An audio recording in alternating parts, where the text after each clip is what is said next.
Students, welcome to channel Vision and Navigation. Today we are going to study chapter 1, chemical reaction and equations, and the main topic will be corrosion and rancidity from the NCERT class 10. Hello students, today's topic is corrosion. We will study it.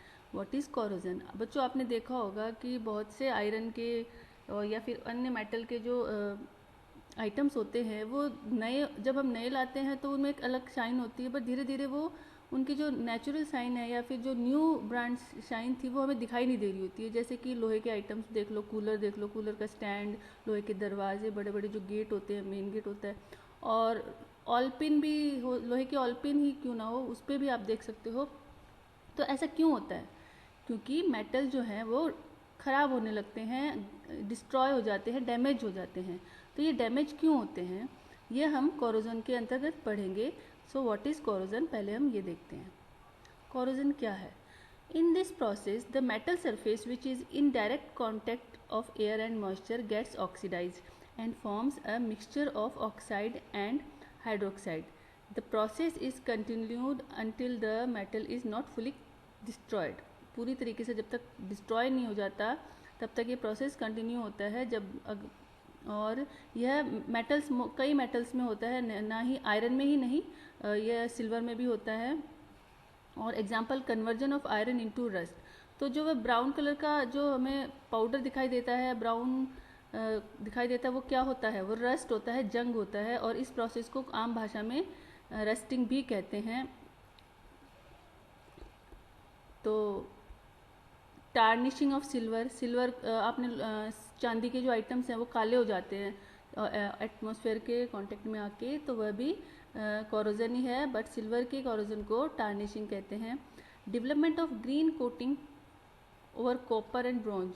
आपने तांबे के जो item देखे होंगे, आप मंदिर में तांबे का जो रखा होता है, कलश रखा होता है, उस पर आपने देखा होगा कि वो है ना, उस पर ग्रीनिश ऊपर जहाँ पे पानी भरा होता है वहाँ के ऊपर ऊपर एक ग्रीनिश लेयर आ जाती है, तो वह भी कोरोजन की वजह से ही है. और वही ब्रॉन्ज का भी जो कांस्य जो है उसका उसमें भी कोरोजन होता है.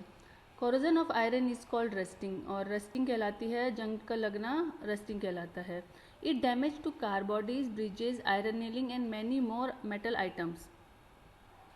ये कैसे रोका जा सकता है? It can be prevented by electroplating, oiling, greasing, alloying and galvanization of iron.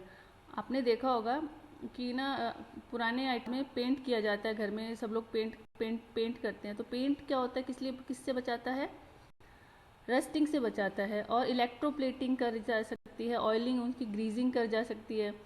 कई बार कुछ ऑयल दरवाज़ों में या लोहे के आइटम्स में आवाज़ आती है, साइकिल के पेडल्स में आवाज़ आने लग जाती है, ग्रीजिंग की जाती है, क्योंकि वहाँ पे रस्टिंग की वजह से एक रफ सरफेस बन चुकी होती है जो कि आवाज़ कर रही होती है. एंड गैल्वेनाइजेशन किया जाता है आयरन का. गैल्वेनाइजेशन क्या है? गैल्वेनाइजेशन के अंदर जिंक की कोटिंग की जाती है आयरन सरफेस पे या किसी मेटल सरफेस पे. ठीक है, अगला हमारा टॉपिक है रेंसिडिटी.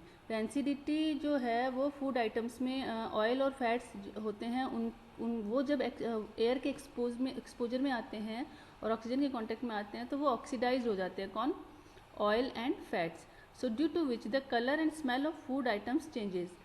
दूसरे शब्दों में हम कहें तो बच्चों, जो फूड है, खाना है, खराब हो जाता है बरसात के मौसम में भी और समर में भी.